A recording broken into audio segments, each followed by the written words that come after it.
Have you ever sat down one day to ask yourself, if you are 30, where will I be at 40?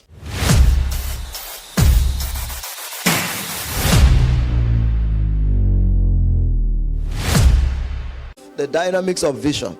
Now, you need to understand that what we're dealing on, there is a foundation for whatever you see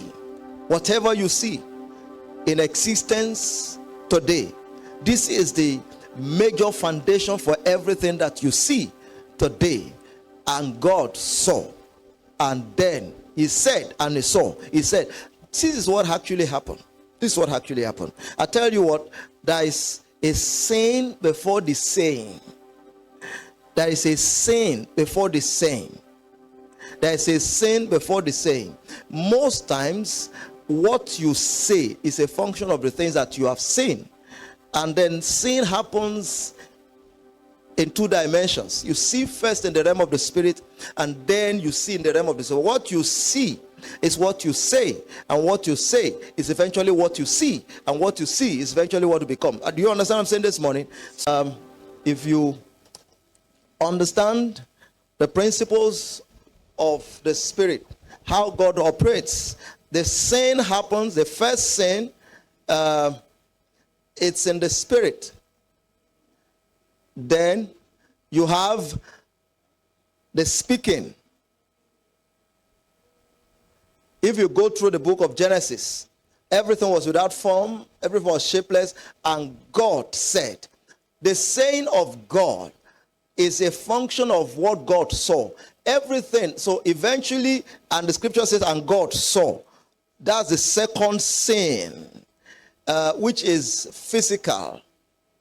So in other words, you can't enter this dimension until this happens first. That's why I said last week, you must pay attention to what you see. What you see is a function of what you say.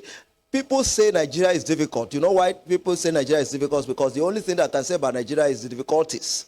But there are certain people who live in this nation today. You know, I drove past a particular place 2 weeks ago thereabout, and it was a building that was under construction.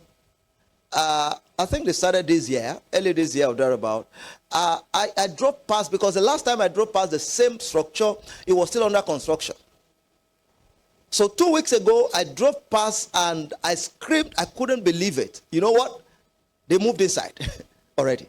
I'm not talking about a house of let's cover with blankets, fully finished, fully ready, painted, sweet to sight.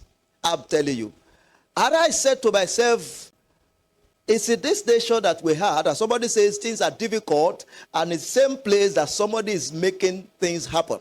So you have to understand how to see first in the realm of the spirit what happens there. How do you see, how do you operate at this level? It's to consistently engage yourself in the place of prayers. As much as you pray, God begins to reveal things to you. So you see things beyond what everybody saw.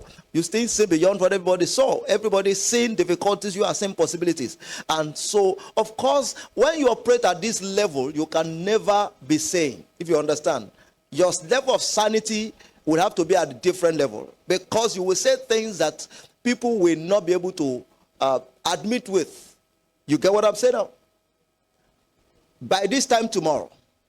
That's the language of the people who have seen this. By this time tomorrow. And the guy who didn't see what he saw said, even if God opens the window of heaven, it will never happen. Because he didn't see it. He saw it. You get what I'm saying now? Elijah had to pray and said, go back. Was telling Elijah, go back. You keep going back. As he was praying, he was seeing rain. He already saw rain fall already. So at this point, you must pay attention to what do you do there? You pray. And keep praying. That's why praying in the spirit is not an exercise that you do in church. It's a continuous exercise you do for a lifetime. In the bathroom, you are praying. Open my eyes. Let me see.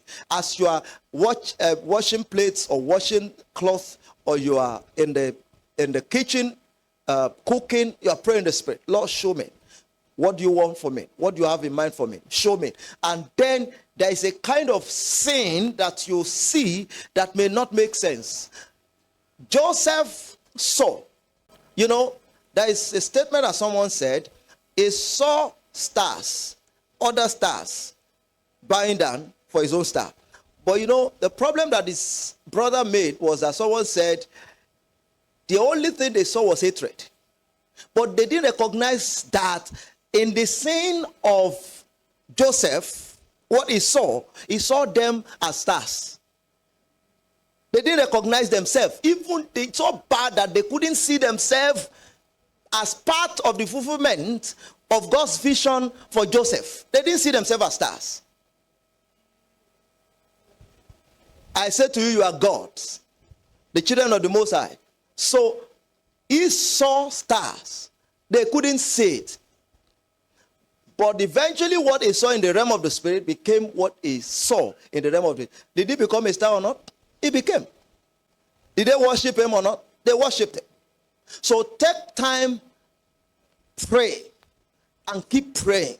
Just take time and pray consistently. Don't wait for prayer meetings to happen.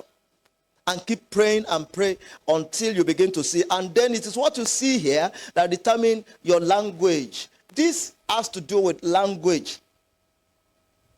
And that's what we call the language of the spirit, which does not make sense to anybody. Daniel is still a student.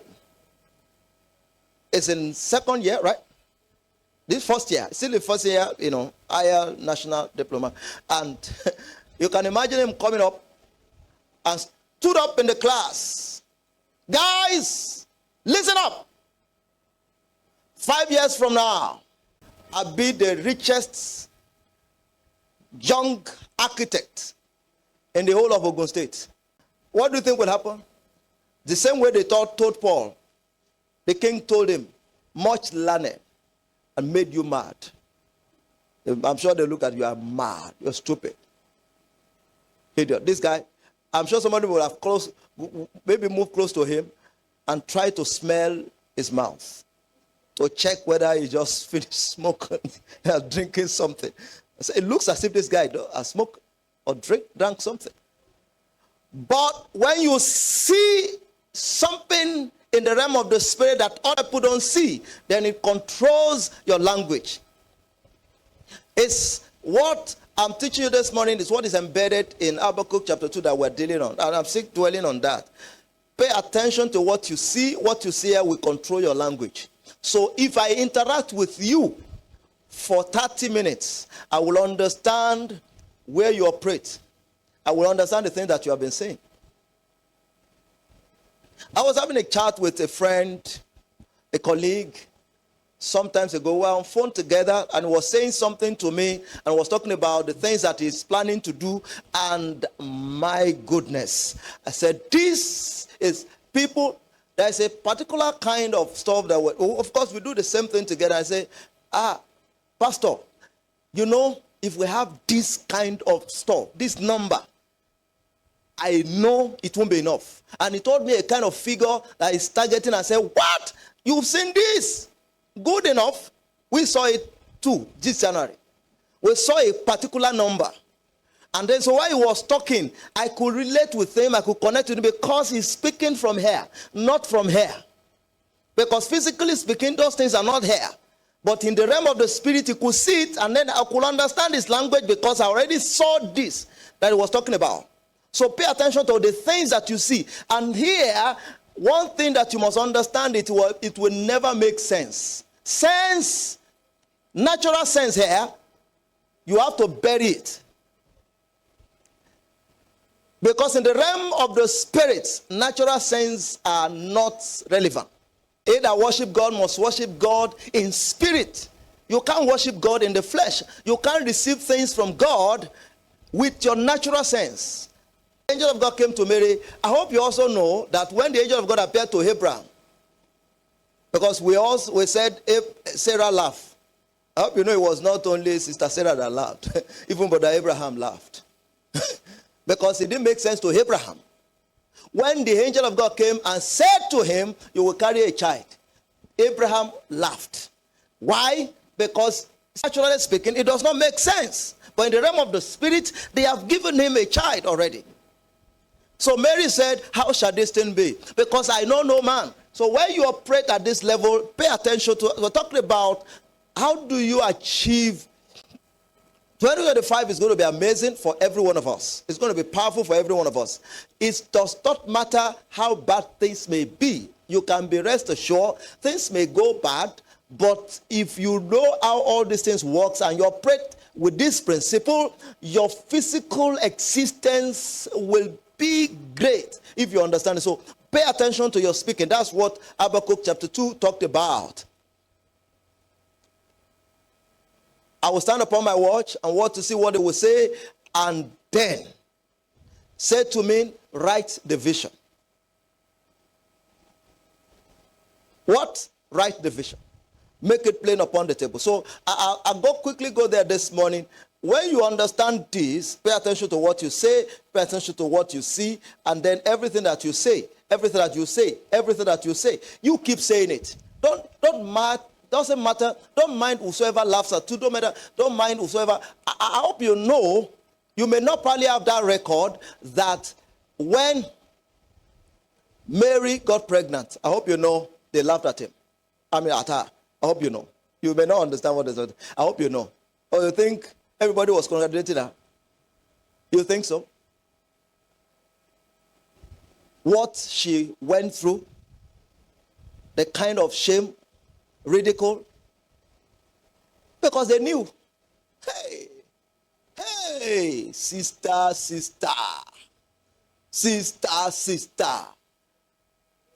Imagine that Sister Mary was the choir coordinator in the church, because she was actually a spiritual sister. Now the angel of God has appeared to her to favor her, and all of a sudden you just discovered that Sister Mary's tummy began to grow big. Sister, I said, sister, how did it happen? Say, well, my brother. Now so I see him. Say, sister. And I'm sure somehow, most likely, because in church, they probably must have noticed there was a kind of closeness between Sister Mary and Brother Joseph. They must have noticed. And they must have said, bro, Brother Joe. No, they won't even call him Brother Joseph. Because sometimes when people want to make jest of you, they give you a name. They shorten your name. Bro J. They won't call you Brother Joseph. Not even Brother Joseph. Say bro. Bro J. Bro J. How is life now? Say, how far? When last did you see Sister Mary?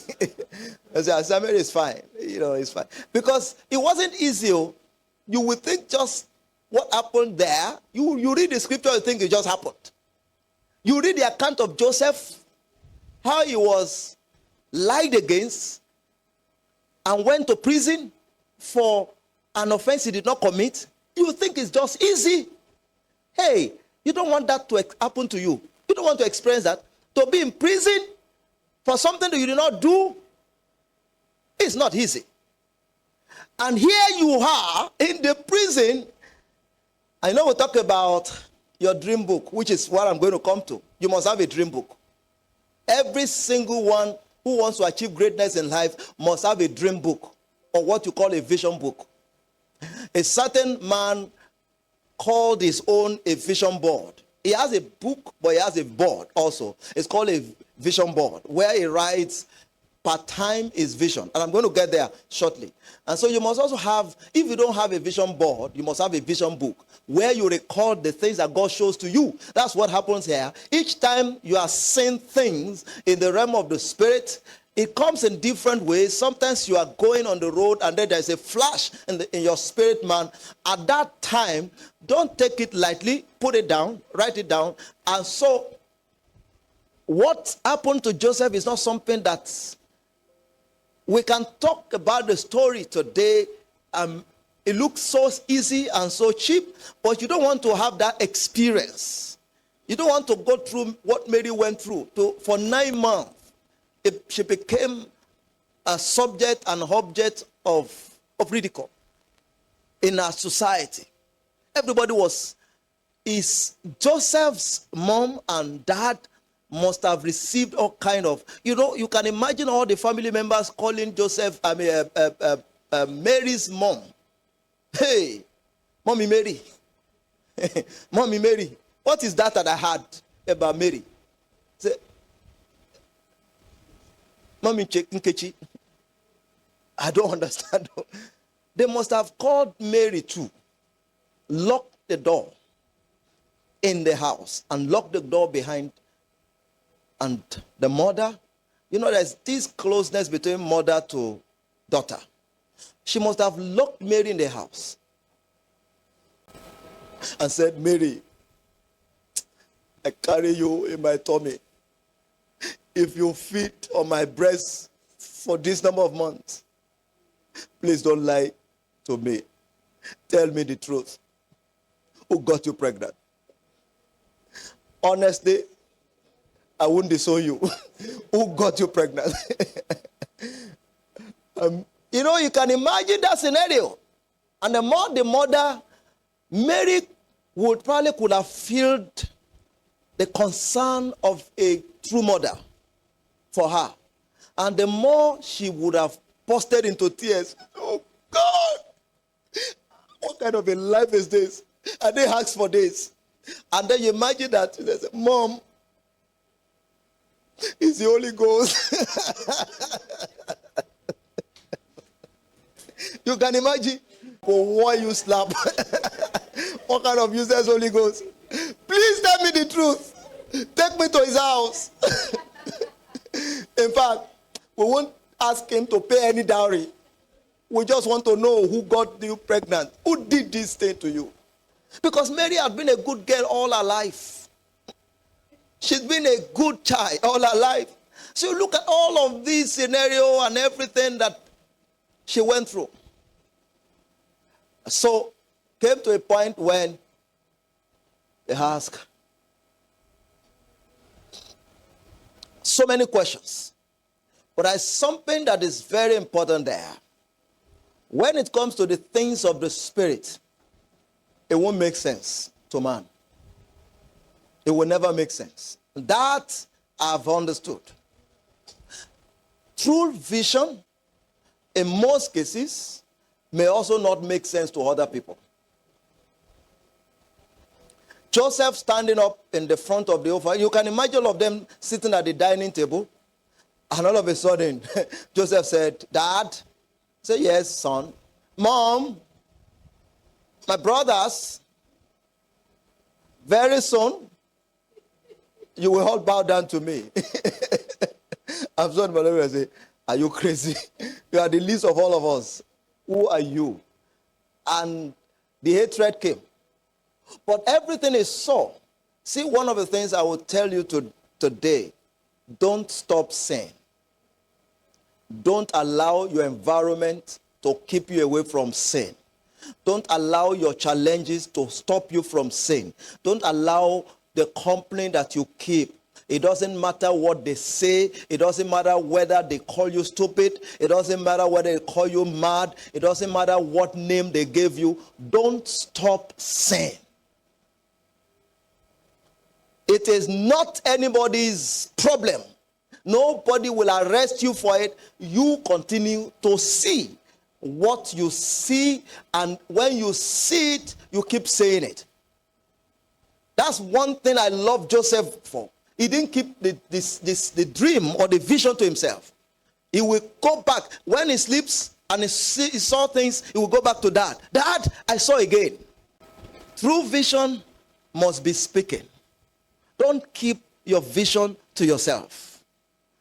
Always speak of what God shows you. And when all these two happens, you will experience this. Nature will connect together.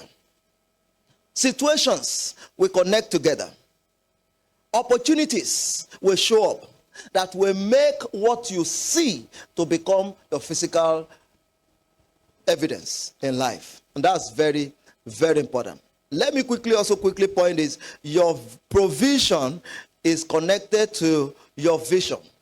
You can write that down. Everything that you will ever get in life is connected to the vision that you have. In other words, don't expect provision if you don't have a vision for life.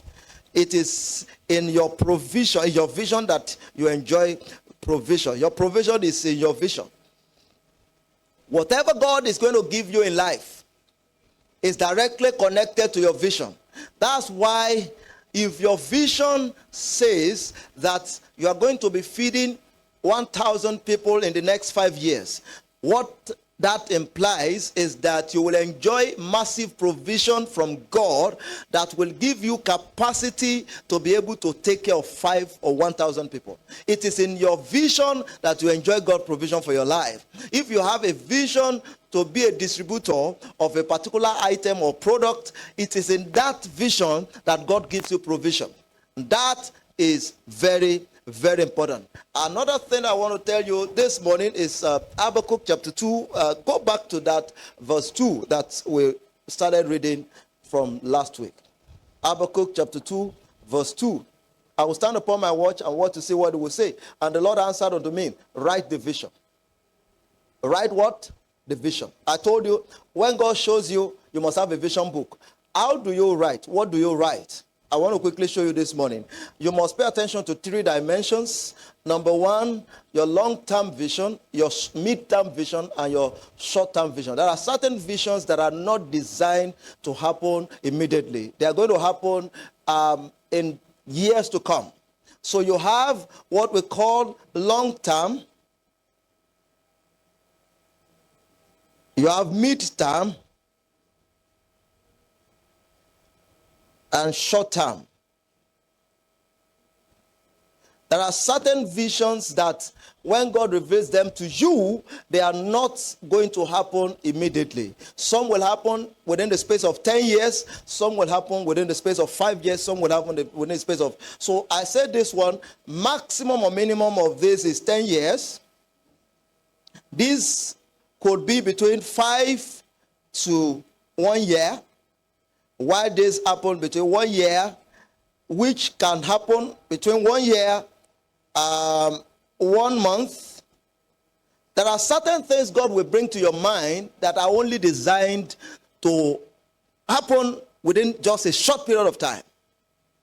Do you get what I'm saying now? Some things are not given to you. You see, the problem that people have is that they don't understand how to differentiate these 3 areas. Somebody says, I got a vision from God, and that vision is not designed to stay more than 5 years. After 5 years, you're supposed to move. You know why people experience retardation in life? Retrogression, especially in business, is that there are certain ideas that God gives to you. That idea is designed to last for 5 years. Once it's 5 years, if you don't move out, the next thing that will begin to happen is you begin to drop. Things begin to get worse. Oh, you say, Lord, it used to get better for me. I used to make 1 million naira doing this business. All of a sudden, you just realize that you are struggling to make 100,000 naira. And you are still doing that business. You see, that's where perseverance in the wrong direction is very dangerous. As good as it is to persevere, you need to understand, am I persevering in the right direction, doing the right thing? So if the vision is designed for 5 years, once it's 5 years, you need to understand the understanding of timing to know how to check out and sign out. Because if you dwell more, you know what you can experience. So break it down. What is God saying? Or what has he said? What has he shown you? Is it designed to last for 10 years, or it's going to be something that will happen in the next 10 years? There are things that God has given to some of us, and you are worried and disturbed. You know why? Because you think those visions are supposed to happen in 1 year. So 12 months after, you don't see any result, and you think God has failed, or you think you have failed. Meanwhile, that vision is designed for long term.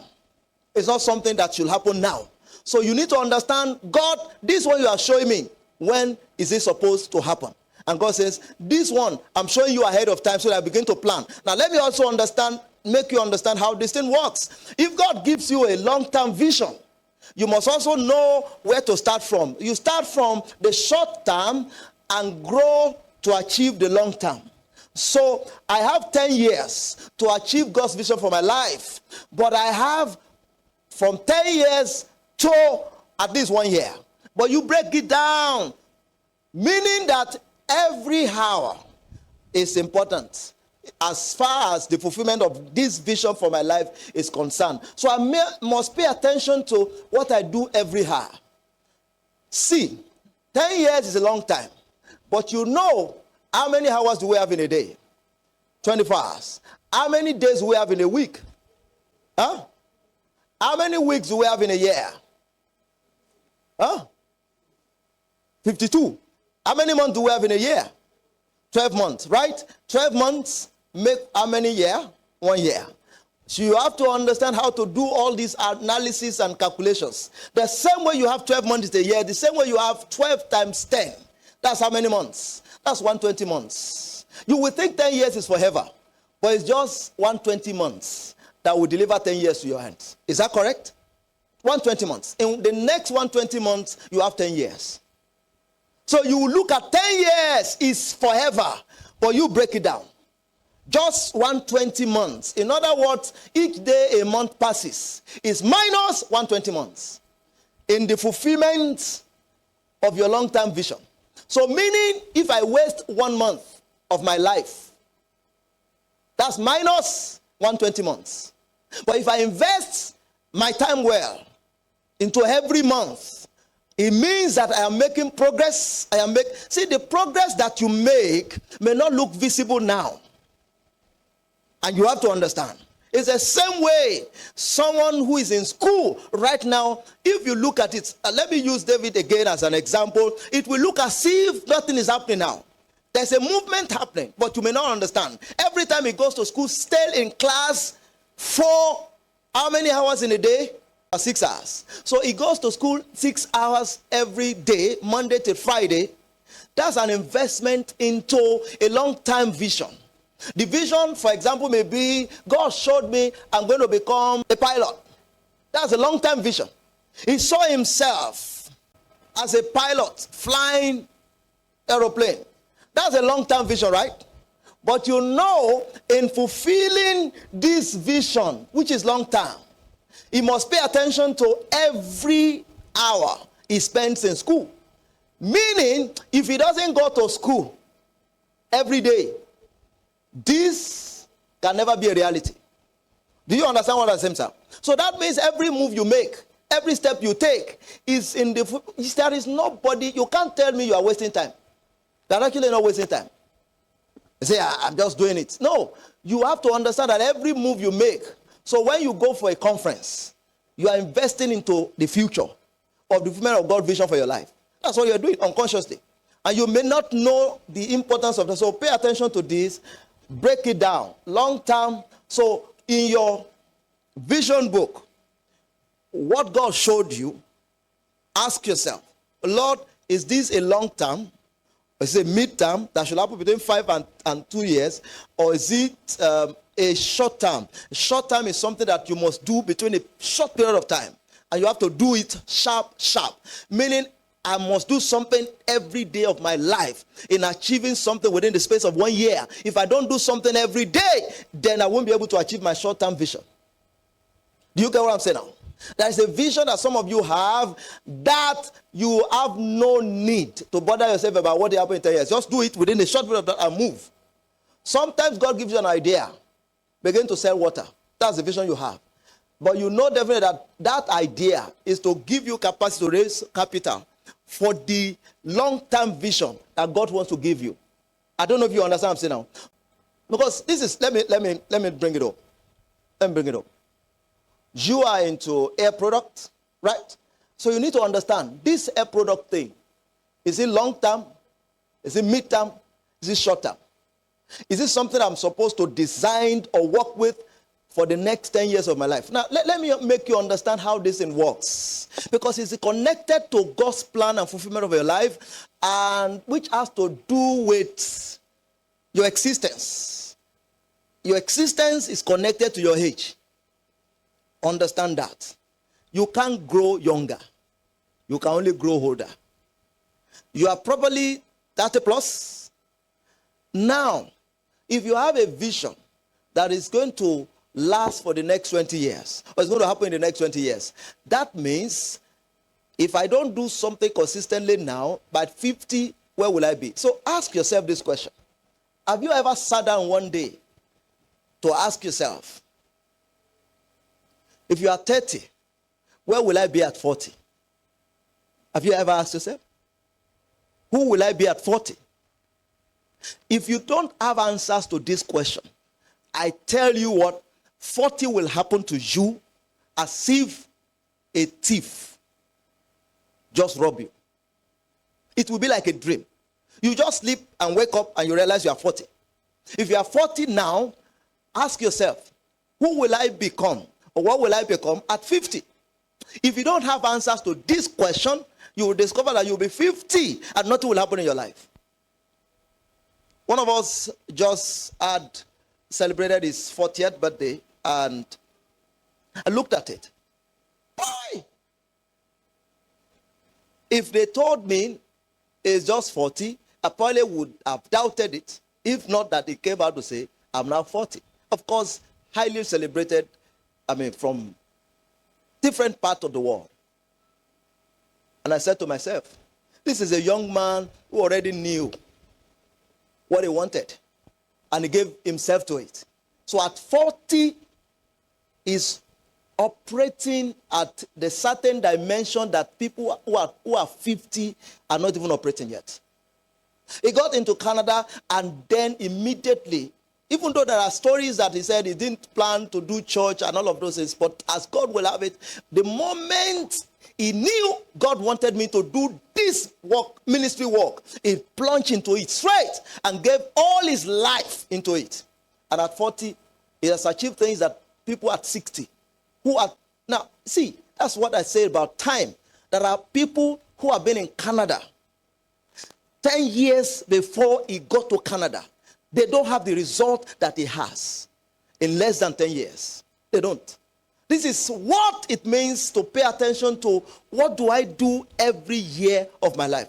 I knew it, what God wanted me to do, and then I'm giving all my attention to it. Only God knows how many trips I do every week. From here to there, from here to there. Only God knows. You know what? It is in the fulfillment of a long-term vision. Walking into this place every week is not because I don't have other things to do. It is part of the fulfillment. So every day, I was having a discussion with somebody, and I said, now I understand how my life is structured. Thursday, Friday, Saturday, Sunday, I'm here. I understand it now. You can't get me away into do things that are not. The point is this: if I'm going to be away, it must be something that is connected directly to the fulfillment of God's vision for my life. That's why you can't see me in just any official or social engagement that is not connected. If I'm in any social engagement, you can be sure that social engagement is connected to the fulfillment of my vision. I can tell you. I'm supposed to be one recently, and I know the implication. You know what? In the fulfillment of my vision, part of the vision I do has to do with the work that I do outside church, and then I understand. Number one, the person is somebody that's of value to me. And I'm going to show you. Somebody that's of value to me is going to do something, and I'm there because it's of value to me. I can't be there if you don't have value added to my life. It's adding value to me, directly and indirectly. And because there are so many other people who are going to be there, who have direct or indirect connection with the fulfillment of God's plan and vision for my life. It is on that basis that I'm showing up. Anything outside that, you won't see me because I don't have any other thing to do. So you must know how to plan and structure the fulfillment of God's vision for your life. Number one is understand what is the vision of God for my life. Get that one settled. I told you, get it done in the place of prayer. And once you understand that, then you break it down. Which one is long term? Which one is short term? So you have to understand the hair product. Is it long term? Or is it mid term? Or short term? Because if you don't understand this, see why you will not need to be pressured. If God says it's a long term, in the 10 years, I will explode or make it explode or expand it. Then you know, what am I supposed to do?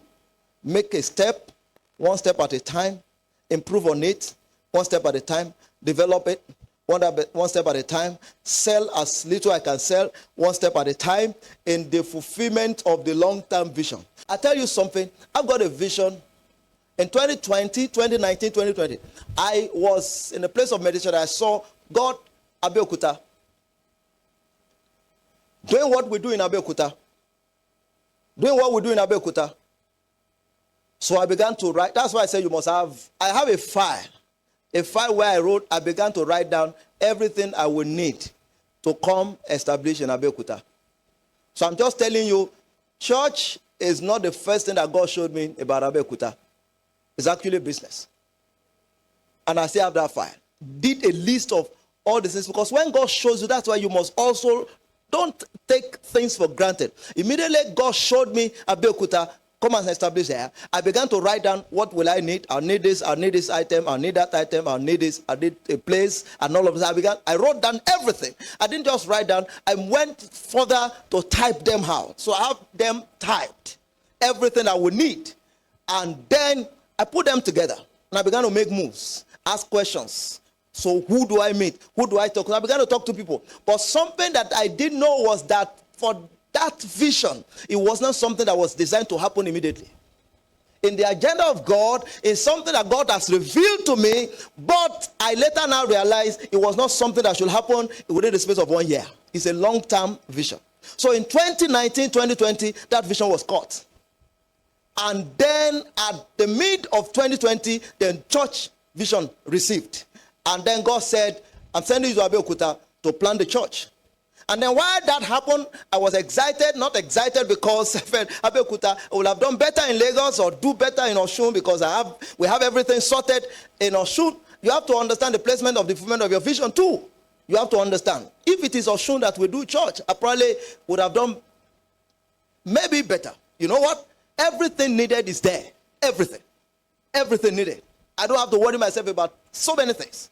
But God said, no, that's not the place. You have to understand the place of the fulfillment of God's vision for your life. And once all these things are settled, and then while I was thinking, I remember the vision for the business. And God said, no, it's not time for it.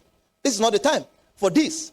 Focus on the church. This is not the time for it. So I knew that it's not something that should happen in 1 year, not even 2 years. And then this year, God said, now you can go back to that one I showed you. You understand what I'm saying now? So you must understand that, is it long or short or mid? So God said it's time. And then you know what? What I did, I just went straight to the document. Because it was already documented. That's what it means. Write the vision. Write it down. I just pulled out the document and went through it, and then we started work. As I speak right now, the vision is working here. You get what I'm saying now? So that's how to approach life. In fulfilling God's vision for your life, learn to write out everything that God has revealed to you.